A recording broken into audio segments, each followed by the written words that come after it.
아브라함의 아내 사레는 출산하지 못하였고 그에게 한 여종이 있으니 애굽 사람이요 이름은 하갈이라. 사레가 아브라함에게 이르되 여호와께서 내 출산을 허락하지 아니하였으니 원하건대 내 여종에게 들어가라. 내가 혹 그로 말미암아 자녀를 얻을까 하노라 하매 아브라함이 사레의 말을 들으니라. 아브라함의 아내 사레가 그 여종 애굽 사람 하갈을 데려다가 그 남편 아브라함에게 첩으로 준 때는 아브라함이 가나안 땅에 거주한 지 10년 후였더라. 아브라함이 하갈과 동침하였더니 하갈이 임신하매 그가 자기의 임신함을 알고 그의 여주인을 멸시한지라. 사레가 아브라함에게 이르되 내가 받는 모욕은 당신이 받아야 옳도다. 내가 나의 여종을 당신의 품에 두었거늘 그가 자기의 임신함을 알고 나를 멸시하니 당신과 나 사이에 여호와께서 판단하시기를 원하노라. 아브라함이 사레에게 이르되 당신의 여종은 당신의 수중에 있으니 당신의 눈에 좋을 대로 그에게 행하라 하며 사레가 하갈을 학대하였더니 하갈이 사레 앞에서 도망하였더라. 하나님의 말씀입니다. 하나님께 감사합니다. 주의 말씀을 여러분에게 전하겠습니다. 아브라함의 아내 사레는 아무래도 아닌 것 같은 거죠. 그냥 있어서는 안 될 것 같은 거예요. 왜 너무 늙어버렸거든요, 본인이. 근심이 자꾸 깊어져 가요. 근데 아브라함의 아내는 조바심이 더 났을 거예요. 1절 보니까 출산하지 못하였고 이렇게 됐어요. 2절에 여호와께서 내 출산을 허락하지 아니하였습니다. 결론을 내렸어요. 지금까지 출산하지 못한 것을 보니 여호와께서 나에게 출산을 허락하지 않으신 거다라고 결론을 내렸어요. 그러니 앞으로도 그럴 것이다 라고 결론을 내려버린 거예요. 그러고 나니까 이 사레의 마음은 너무 마음이 괴롭고 슬프고 조바심이 나고 낙심이 된 거죠. 지금까지 희망의 끈을 붙들고 있었다고 쳐봐요. 하나님께서 아이를 주신대요. 그때 아브라함이 그러신대. 아 그래요? 혹시 그럴 수 있나? 내가 늙었는데 안 되는데 하나님이시니까 그럴 수 있나? 이렇게 생각하고 그래도 믿음으로 버텨온지 몰라요. 그런데 16장에 가니까 이제 판단과 결론을 내렸어요. 사실 사레는 이 마음이 아브라함보다 더 급하게 결론 내렸다. 우리는 이렇게 거꾸로 보면 그럴 수 있잖아요. 왜 이 얘기를 아브라함이 먼저 꺼낸 것이 아니니까. 아브라함이 아무래도 당신에게는 출산을 하나님이 주시지 않는 것 같소. 내 몸을 낳아서 난 자라야 후사가 된다고 하니 아마도 다른 방법이 있는가 보. 이렇게 아브라함이 먼저 얘기한 게 아니잖아요. 사레가 먼저 얘기했어요. 아브라함은 먼저 얘기하기가 어려웠을지도 모르죠. 사레의 마음에 슬픔을 줄 테니까. 근데 그 당시에 사레는 여인으로서 아들을 낳아서 하는 일이 그 당시에 풍속에 비추면 중요한 일 중에 하나였거든요. 그러니까 그 당시에서 자신이 아들을 낳지 못한 자는 슬픈 자 이렇게 되어졌단 말이에요. 그러니까 그 사라는 그 마음에 괴로움이 더했을 것입니다. 그러니까 이제 사라가 아이를 낸 거죠. 이때 사라의 나이는 아브라함이 지금 창세기 12장 4절을 보게 되면 우리 12장 4절 보면 아브라함이 하란을 떠날 때 나이가 75세였다라고 되어 있습니다. 그런데 이제 오늘 본문 16장 3절에 보니까 아브라함의 사내 아내가 여종 애굽 사람 하갈을 데려다가 그 남편 아브라함에게 첩으로 준 때는 아브라함이 가나안 땅에 거주한 10년 후였다. 그랬으니까 합치면 뭐가 되죠? 아브라함 나이가 이때 75세쯤 75세가 85세까지 되었을 것이다. 이렇게 볼 수가 있겠죠. 그러니까 사라는 10년 차이니까 75세쯤 됐을 것이라. 사라의 나이가 그만하니까 사실은 사라의 마음을 충분히 이해할 수 있을 것 같아요. 그 사례가 생각을 해보니까 아브라함이 몸에서 날 자라야 상속자가 된다 했으니까 85세 된 남편에게서는 어떻게든지 씨가 뿌려질 것 같고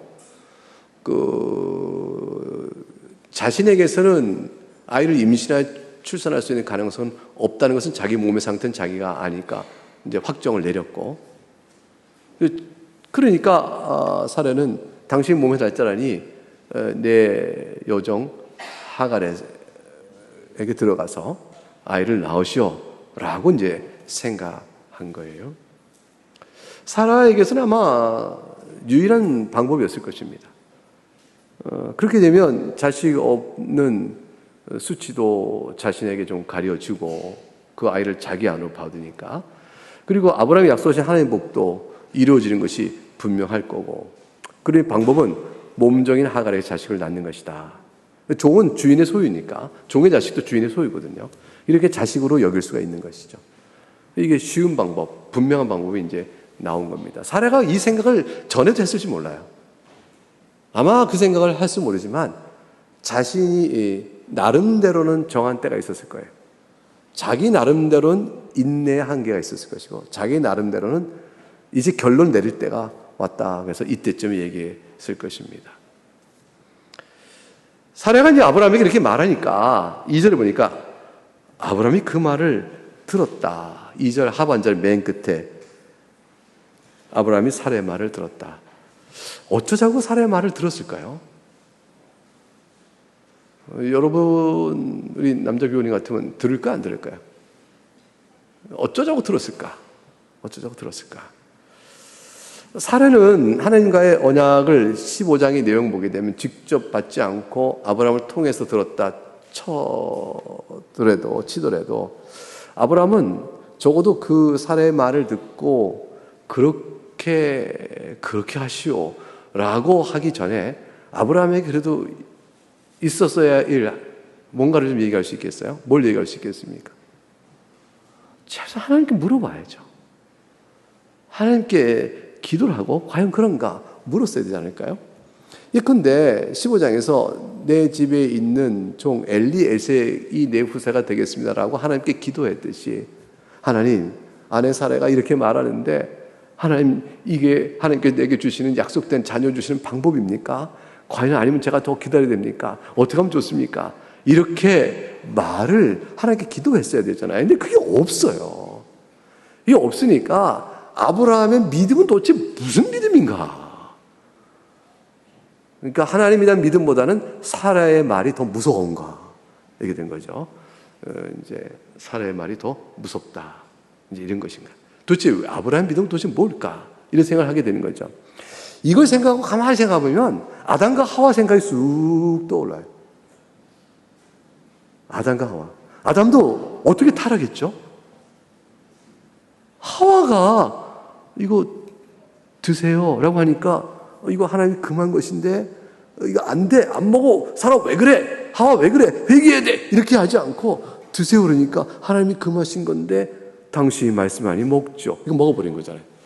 이렇게 돼서 아담도 하와의 말에 넘어가 버렸어요. 하와는 설명했을 거예요. 그냥 주지 않았을 거예요. 그냥 주면서 아담 이거 안 돼, 하나님 금하신 거야 했을 때 그냥 주면 아담이 먹겠어요. 그러니까 하와 나름대로 아담을 설득했겠죠.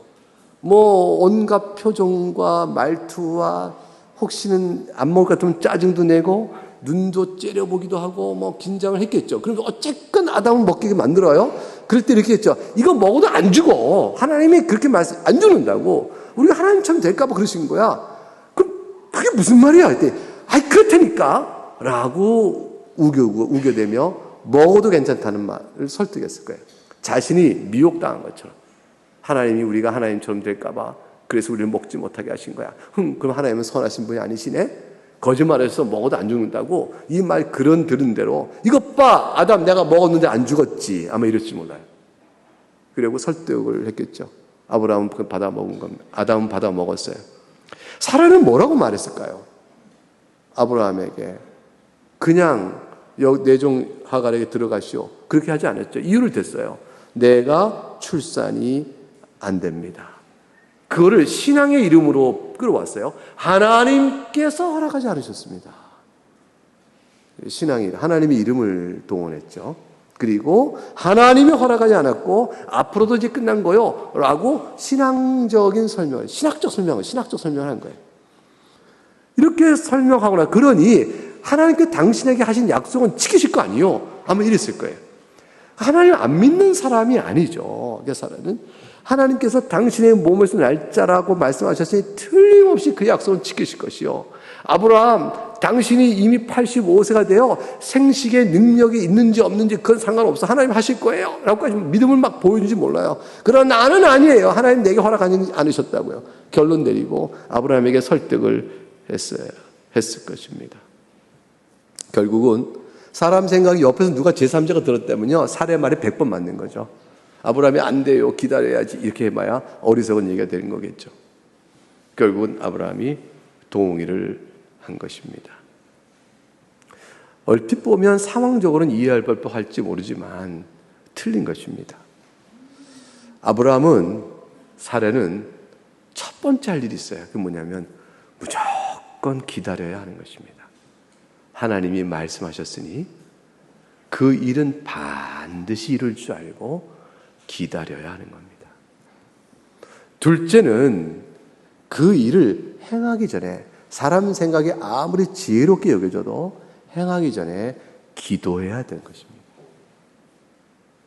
사람 생각이 단 하나의 길뿐이야, 이 길밖에 없어 라고 아무리 여겨져도 하나님께 기도하여 물어야 합니다. 이 길뿐입니까?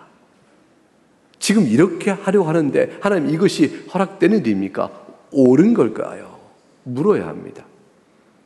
사람 생각에는 유일한 길이요, 사람 생각에 지름길이라 할지라도요, 지름길을 가지 말아야 할 때가 있는 거예요. 사람 생각에 그거밖에 없다 싶을 때도 그게 답이 아닐 수가 있고요, 사람 생각에 지름길이다 싶으니라도 그 길이 아닐 수 있는 거죠. 하나님께서는 가나안 땅으로 인도할 때 출애굽시킨 이스라엘 백성을 가데스 바네아에서 그들이 죄를 범한 이후에 멀리 돌립니다. 3일 길 갈 수 있는 길을 일부러 돌려보내시, 출애굽하자마자 먼 길을 가게 하셔요. 그들을 잘 알기 때문이죠. 지혜로움 때문입니다. 제가 신학교 다닐 때 수업 중에 교수님 이런 말씀 하셨어요. 여러분이 신학교 온 거 환영합니다. 근데 여러분이 교실에 앉은 여러분 나이는 동년배들이 아닙니다. 가장 젊게는 20대 후반, 가장 늙게는 40대 후반이 50대까지 있었으니 여러분 나이가 각각 다릅니다. 이왕에 신학을 공부해서 목사가 되고자 한다면 일찍부터 교육시켜 부르셔서 잘 가르친 다음에 하실 터인데 왜 나를 50이 다 돼 불렀습니까? 라는 사람도 있을 터인데 여러분 그거 하나님 왜 그러셨을까요? 효율성이 떨어집니다. 공부 안 되면 얼마나 몇 년 사역해요.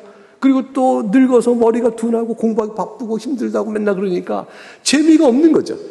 하나님 이런 자를 왜 쓰시려고 그때 그 나이에 부르셨나요?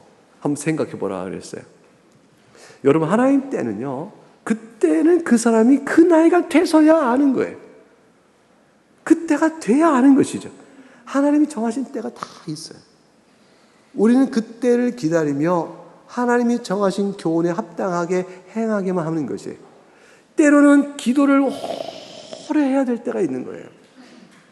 기다림에 계속도 있는 것이 있을 수 있죠. 그래서 더 기다려야 합니다. 지름길의 유혹을 억제해야 합니다. 나의 지혜에 대한 확신으로 결론 내리지 말아야 합니다. 내가 이렇게 지혜롭게 결정했으니 봐라, 이거 맞지 않냐, 사리가 분명하다라고 자부하고 그 일을 하나님 뜻이라고 확신하기에 앞서서 과연 그것이 하나님 뜻인지, 과연 그게 하나님 원하신 일인지, 그 길밖에 없는지 기도해야 되죠. 기도하면 변화가 생겨요. 바깥에서 환경이 바뀌든가요? 아니면 사태에 대해서 못 보던 게 보이든가요? 어떤 변화들이 생길 수 있어요. 그리고 또 마음의 생각이 바뀝니다. 가치관이 바뀌고 선택이 좋았던 일이 뒤로 가고 선택하기 싫었던 일이 앞서 나올 수도 있습니다. 여러 정황들의 변화들이 기도하는 시간 속에서 계속 나타나요. 그렇게 되어짐으로 답을 찾아가야 하는 거죠. 내가 왜 이 길만이 유일한 답이라 생각했지? 자기의 판단에 대한 되돌림이 생각납니다. 왜 이게 지름길을 내가 바라는 것이, 그 지름길을 바라는 나의 마음속에 생각 저 깊은 곳에 있는 죄성이 발견될 수도 있어요. 이런 것들이 드러납니다. 전체를 보지 못하고 앞으로 벌어질 사태를 멀리 볼 만한 인내가 없이 미련하게 결정하는 일도 기도하면 주께서 열어 깨우쳐 줄 수가 있습니다. 하나님께서는 절대로 느리신 분이 아니에요. 하나님은 절대로 때를 못 맞추는 지각생이 아니셔요. 하나님은 때에 정확하게, 그리고 절대로 느리신 분이 아닙니다. 우리가 보기에 그럴 뿐이죠. 하나님의 시간을 믿어야 합니다. 왜 그러냐면 그것은 하나님에 대한 신뢰거든요. 아브라함과 하와는 하나님이 말씀하신 내용을 믿어야 됐어요. 이건 하나님을 믿는 거예요. 약속하셨으니 그때 당신도 나도 더 이상 소용이 없잖아요. 그럴 때라도 기다리는 거죠. 말씀하신 분을 믿는 것이죠. 그래서 하나님이 주님이 다시 오실 때를 믿는다는 것은요, 하나님 믿는 신앙과 같은 거예요. 정말 오신다니까요. 믿으셔야 돼요. 내가 죽은 다음에 내 영혼이 예수 그리스도 안에서 사죄함 받고 용서받아 낙원에 이를 거야. 주님 나를 기쁘게 받으실 거야. 나 같은 자도 믿으셔요. 믿으시라고요. 내가 예수 믿을 때도 형편없는 자였고요. 지금도 예수 믿고 살면서도요. 왜 이렇게 소화가 안 돼요? 왜 이렇게 거룩해지지 않죠? 왜 이렇게 사랑이 없죠? 우리 마음속에? 이게 편편히 하나님 주신 은혜는 너무너무 크다고 눈물로 감사하는데 그 은혜에 대한 감사에 마땅한 성도의 반응이요, 헌신이요, 순종이요, 성장은 하나도 없단 말이에요. 우리 마음속에. 없어요. 그게 보여요? 얼마나 보여요? 그 좌절감이 생기고 낙심이 생기고 괴로움이 생겨서 정말 내가 이 세상을 지금 떠나면 이렇게 은혜를 받고도 이렇게 형편없는 내가 주의 낙원에 갈까? 이런 생각이 들 때라도 약속하신 말씀을 그냥 믿는 수밖에 없는 거예요. 그건 하나님 믿는 거예요. 죄를 회개하고 주 예수를 믿는 자는 그로 말미암아 의롭다함을 받는다. 이 믿음을 꼭 붙드는 거죠. 그래서 자꾸 형편을 돌아보고 하나님의 약속을 의심케 하는 것은 마귀의 일이고, 자기 형편이 그럼에도 불구하고 약속을 믿는 것은 성령의 일이에요. 그래서 우리의 신앙은 항상 그렇습니다. 그럼에도 불구하고 주의 약속이 그러하시니 주를 믿어 낙원에 이르나이다. 항상 그럼에도 불구하고 평생 그러하기 때문에 이러하니 하고 내가 주의 낙원에 이를 이유나 내 안에서 어떤 근거를 제시하는 것을 쌓아가는 것이 신앙생활이 아니에요. 신앙생활은 그럼에도 불구하고를 계속 깨달아가는 것입니다. 그걸 계속 깨달아가는 것입니다. 내가 이렇게 주의 은혜 가운데 있으면서 내 안에 사랑이 없음을 그럼에도 불구하고, 내가 주 안에 있어나 내가 이렇게 주 앞에서 못됐음에도 불구하고 그럼에도 불구하고 이렇게 되어가는 것이에요. 이 그럼에도 불구하고는 자기의 허물을 정당화하지 못해요. 그럼에도 불구하고는 정당화 못하기 때문에 그럼에도 불구하고요. 하나님 앞에서 무릎을 꿇을 수밖에 없는 줄 알기 때문에 그럼에도 불구하고. 하글이 어떻게 됐어요? 결과가 나옵니다. 임신을 과연 하네요. 계획이 성공했습니다. 그러면 성공한 대로 아브라함은 자녀를 낳았고 하나님의 아브라함이 주신 약속은 성취되어졌고 그 모두가 다 기뻐하며 주의 뜻이 이루어졌다 하고 기뻐할까요? 이상한 일이 벌어졌어요. 하갈이 교만해졌다라고 되어 있습니다. 4절에 보니까 하갈이 임신함에 자기가 임신함을 알고 여주인을 멸시한지라. 이거는 하갈 입장에서는 너무 당연한 심리예요. 여러분, 우리가 하갈 입장이 됐다고 생각해 보십시다. 내가 하갈인데 임신을 했어요. 근데 여주인을 멸시하거나 이렇게 약간 이렇게 눈꼬리 올라가고 좀 으스대로 이렇게 안 될까요? 여러분, 우리는요, 그 사람이 그 자리에 가보면 그 사람을 안다. 이걸 알아요. 사람이 어떤가는 낮은 자리에 있는 사람은 그 사람을 몰라요. 그 사람이 자리가 높아질 때 그 사람 본색이 드러나요. 권력을 가지면 그 사람이 어떤 사람인가 보여요. 돈이 생기면 그 사람이 비로소 어떤 사람인가 보여요. 힘을 가지면, 지식을 가지면, 어떤 일을 성공하면 그 사람이 어떤 사람인가 보여요. 그 전까지 안 보였던 모습. 자신의 자랑, 의, 교만, 남을 내려봄. 이런 것들이 막 이 바닥에서도 올라오기 시작하죠. 예외 없어요. 하갈이었다면 사례를 이렇게 쳐다봤을 거예요. 사례에게 만일 사례가 하갈이 20대고 사례가 30대라고 보세요. 그러면 하갈이 그렇게까지 못해요. 왜냐하면 사례에게 뭐가 있으니까? 미래가 있을 수 있으니까. 근데 가만히 보니까 사례가 이미 끝났거든. 그러니까 하갈은 유일하게 아브라함의 자식을 낳았으며 임신해 놓으며 앞으로도 놓을 미래는 자신의 것이에요. 사례는 끝난 사람이에요. 그러니 하갈이 볼 때 사례를 멸시할 만한 것이죠. 그렇게 한 것입니다. 일이 엉뚱하게 틀어지는 것입니다. 하갈이 만약 그때라도 실로 나는 내 여주인 사례에게 속한 자며 이 자식도 내가 낳은 자식이지만 내 여주인에 속한 것이 그의 주인의 것이며 또 그러하다라고 겸손하게 그랬다면 뭐 큰 문제 없이 흘러갔을까요? 인간은 자기 꾀대로 사태를 결정하거나 조정하지 못합니다.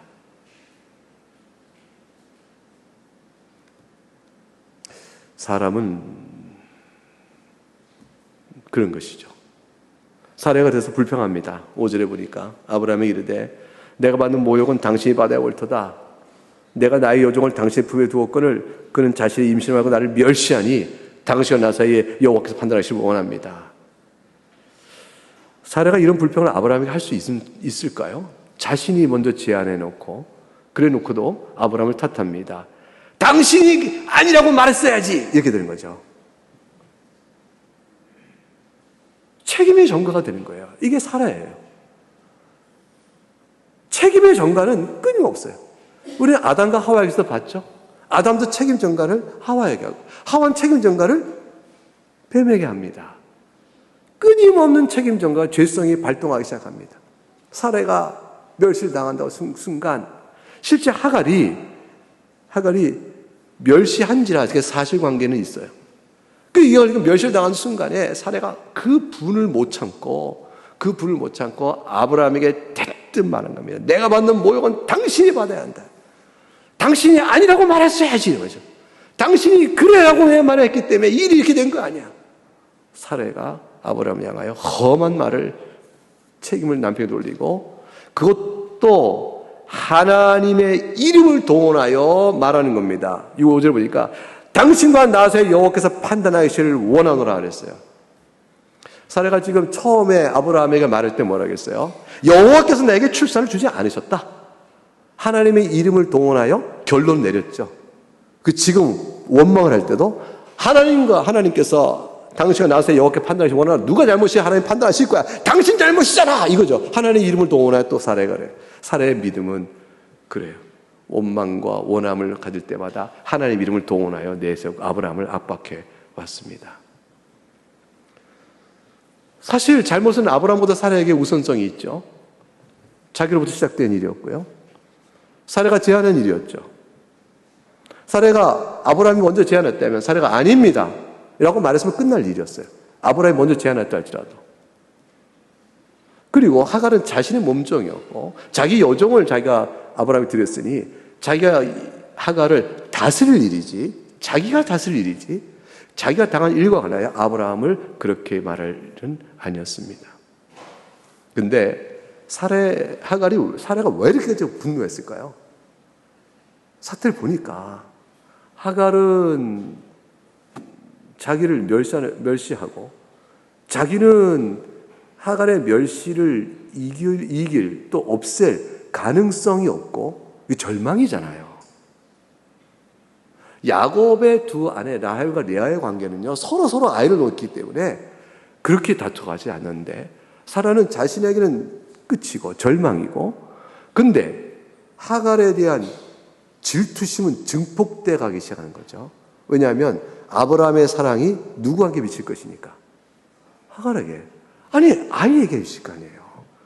생각해 보세요. 85세 된 아이를 낳았으니 아브라함이 그 아이를 향한 눈길이 얼마나 지극한 거예요.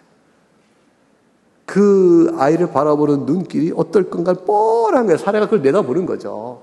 임신했을 때도 아이를 가졌나? 이것 때문에 아브라함이 기뻐했을 얼굴 모습에 하갈이 그 사랑과 주인에게 저 아이를 가졌습니다 라고 말할 때 하갈의 모습과 그 사례는 그 사이에서 말할 수 없는 질투와 분노가 막 퍼져나온 거죠. 그러니까 자신이 애초부터 그 일을 생각했을 때 미쳐보지 못했던 일일 거라고요. 아니, 예상했어도 그걸 가볍게 봤을지 몰라요. 사례는 자기 자신도 몰랐던 거예요. 그리고 실제로 아브라함이 얼만큼 사례를 제치고 하갈에게 눈길과 임신했다는 사실을 주었는지, 하갈이 실제 얼만큼 했는지, 이 모든 상황 속에서 사례의 마음은 견딜 수 없어지는 거죠.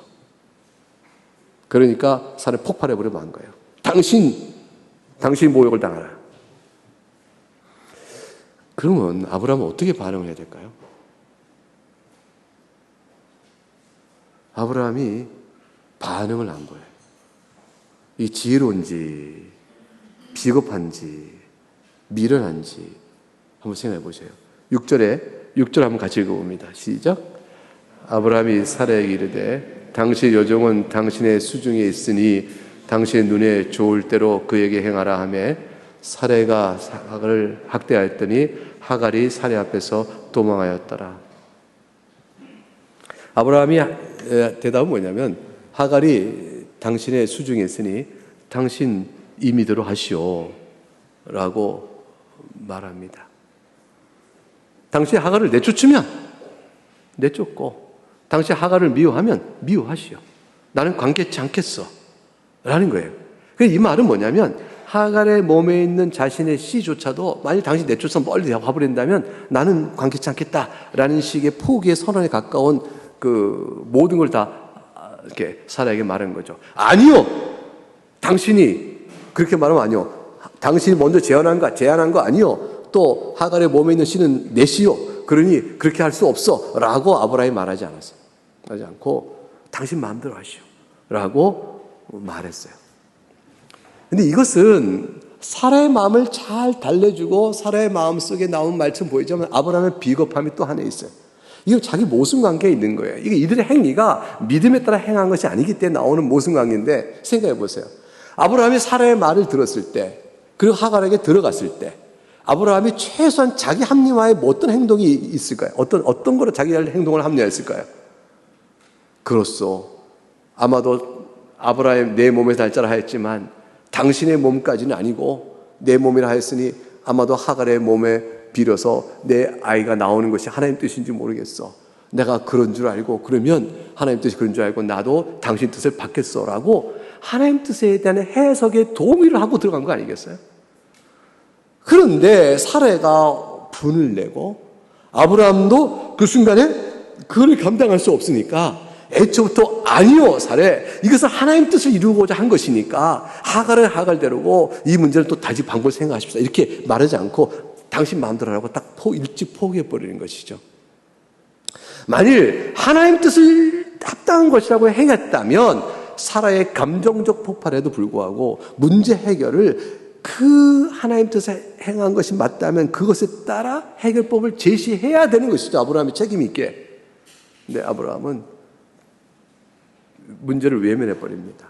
당신의 종인 당신이 알아서 하라고 합니다. 그러니까 애초부터 사라의 말을 듣고 하갈에게 들어갔을 때 하나님 이렇게 해서 우리에게 자식을 주려고다라는 자기 합리화는 지금 이미 다 포기해 버린 것이죠. 그거는 하나님 뜻에 대한 순종이 아니고 그때 나온 생각, 인간의 생각에 불과한 것임을 그대로 보여줍니다. 정녕 아브라함이 하갈에게 들어갔을 때 그가 하나님이 자신이 준 언약을 기억하고 그 언약의 성취가 이렇게 되는 것이라고 기대하였다면 하갈에게 있는 자신의 씨를 소중히 여겨야 마땅한 것이요, 해법을 달리했어야 돼요. 근데 사라에게 하갈을 당신 마음대로 하시오, 당신 수중에서 당신 눈에 좋을 대로 행하라 라는 말은 하갈에게 있는 씨에 대해서 자기 상관치 않겠다라고 되어진 것이니 스스로 한 행동에 대한 의미가 모순되게 나오는 것이죠. 아브라함은 사라와의 갈등을 피하기 위해서 하갈에게 기대했던 하나님의 약속의 성취를 이내고 포기해버리는 것입니다. 그 자신이 준 하나님의 약속의 행동과 관계된 소망을 전혀 생각지 않는 사람이 된 거죠. 한마디로 엉망진창이 되어버린 겁니다. 여기에는 영적인 어떤 모습, 믿음의 모습 뭐 이런 거 없이 복잡한 인간의 감정과 얽히고 인간의 판단이 얽혀있는 아주 엉망진창된 모습이 그냥 이게 드러나고 있는 겁니다. 하나님 뜻이라고 스스로 사람이 우기고 그것을 실행해 놓고서 나중에 어려움이 닥치면 자신이 우겼던 하나님의 뜻은 그대로 포기하고 왜 그렇게 됐냐고 따져 묻는 것, 원망하는 것과 똑같은 거예요.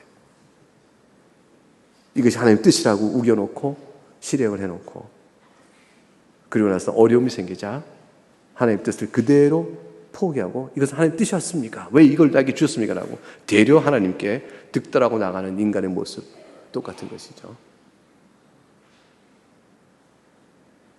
오늘 본문은 아브라함과 사라의 연약성을 똑똑하게 보여줍니다. 그리고 하갈은 말할 것도 없고요. 하갈은 우리의 관심사가 아니죠. 아브라함과 사라가 하나님의 언약으로 부름받은 자들이기 때문에 이 하나님의 언약 아래에 있는 복된 하나님이 택하여 부른 두 사람에게 있어서 얼마나 연약한가를 보여주고 있습니다. 하나님의 언약은 사람의 꾀나 계획에 의해서 이루어지는 것이 아닙니다. 인간은 연약하고 실로 변덕스러워요. 좋다가 싫다 하고 기쁨이다 하다가 슬픔이다 하고 이걸 원한다 했다가 그건 아니라 얘기하고 결심했다 하다가 결심 이내 포기하고 인간은 다 변죽을 이룹니다. 깨나 계획에 있어서 변덕스럽고 그 작은 일 하나에도 일희일비 작은 일 하나에도 좋았다가 또 그거 싫어했다가 그렇게 하는 존재들입니다. 하지만 하나님만 긴 역사죠. 오랜 세월 영원하신 분이시니까 하나님만 오래 참으셔요. 하나님만이 자신의 뜻에 따라 신실하셔요. 하나님만이 그 선하신 가운데서 그러한 우리들을 구원하시는 거예요. 그런 우리들을 구원해 나가시는 겁니다. 아브라함의 믿음은 진실했을까요? 진실한 사람이죠. 왜냐하면 창세기 15장 6절에 우리가 봤잖아요. 15장 6절에 아브라함이 여호와를 믿으니 여호와께서 그의 의로 여기셨다. 아브라함이 정말로 믿었다니까요. 정말로 믿었으니 하나님이 의롭다 하신 거예요. 그래서 아브라함은 믿음의 조상입니다. 여러분 예수 그리스도를 믿으시죠? 하나님 사랑하시죠? 정말로 사랑하는 줄 제가 여러분 믿습니다. 그런데 여러분 하나님을 사랑하셔도 변덕스러워요. 제가 예수를 믿습니다. 제가 참 변덕스럽습니다. 제가 참 하나님을 사랑하거든요. 근데 제가 참 연약하고요. 변덕스러워요. 작은 일에 막 좋았다 작은 일에 다른 일에 막 가라앉아요.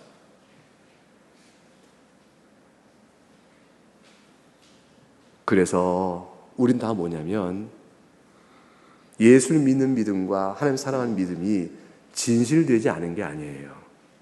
근데 그 믿음을 따라 믿음에 합당하게 살아가는 일에 우리는 많은 훈련이 필요하고 많은 연단이 필요하고 많은 경험이 필요해요. 하나님은 그러한 우린 줄 아는 겁니다. 그래서 베드로 한번 생각해 볼까요? 베드로가 3번이나 주님을 부인하지 않습니까? 내가 죽기까지 내 목숨을 버리고 주님을 따르겠다 했지만 3번이나 부인합니다. 근데 부인한 베드로 앞에 주님 부활하여 나타나셔서 네가 나를 사랑하냐고 3번 물으셔요. 그리고 내 양을 먹이라 이렇게 말씀하십니다. 베드로에게 무엇을 가르치신 것이죠? 내가 주를 위해 내 목숨을 버리겠다. 그 믿음의 진실성이 거짓되다는 것이 아니에요. 그 진실한 믿음을 따라 살아가는 일에는 여전히 많은 은혜가 필요하고 경험이 필요해요. 그 3번이나 부인한 그에게 네가 나를 사랑하냐 3번 물으면서 베드로에게 확인한 것은 뭐냐면 제가 주님을 3번이나 부인한 자인데 3번이나 묻은 질문 앞에서 주님이 저를 죄인된 자임에도 불구하고 사랑하신 줄 내가 아오니 제가 주님을 또한 사랑합니다 라고 말하는 거예요. 주님이 저를 사랑한 줄 아오니 3번 물으셔도 주님이 저를 사랑한 줄 아오니 제가 주님을 사랑합니다. 주께 저를 사랑한 줄 아오니 제가 주님을 사랑합니다 라고 죄인된 형편 안에서 주의 사랑을 되새기며 사랑한다고 고백할 때 베드로는 비로소 복음 사역을 할 수 있는 주의 사도에 부름받은 자격을 가진 자가 된 거죠. 그때서야 주께서 내 양을 먹이라 합니다. 우리도 주님을 사랑합니다. 주님 나를 사랑한 줄 아니 사랑합니다. 이 사랑의 계속된 확인 속에서 내 자신의 추함과 어리석음과 변덕스러움과 그런 것들을 다 깨달아 거룩과 그 사랑을 나눠주는 사람으로 서갈 수가 있게 되어가는 것이죠. 그래서 흔히 이런 얘기 하잖아요. 한국 교인들, 예수 믿는 사람들, 우리는 막 뜨겁게 막 쥐야 하고 막 그러기도 하니까 한국 교인들 열심히 있잖아요. 그러니까 한국 교인들 보면 예수님을 위하여 죽을 각오가 되어 있는 믿음의 사람들처럼 보인다. 그렇게 얘기해요. 그런데 예수님을 살면서 믿는 사람 같아 보이지는 않는다. 믿음을 따라 살아가는 사람처럼은 안 보인다. 그런데 그 기세를 보면 죽을 수 있는 사람처럼 보인다. 여러분, 베드로가 그런 것이죠. 예수님을 위해서 죽을 수 있는 사람처럼 보였어요. 그런데 결국은 예수님을 살면서 믿는 사람처럼 보이는 데까지는 시간이 필요하고 연단이 필요했던 것이죠.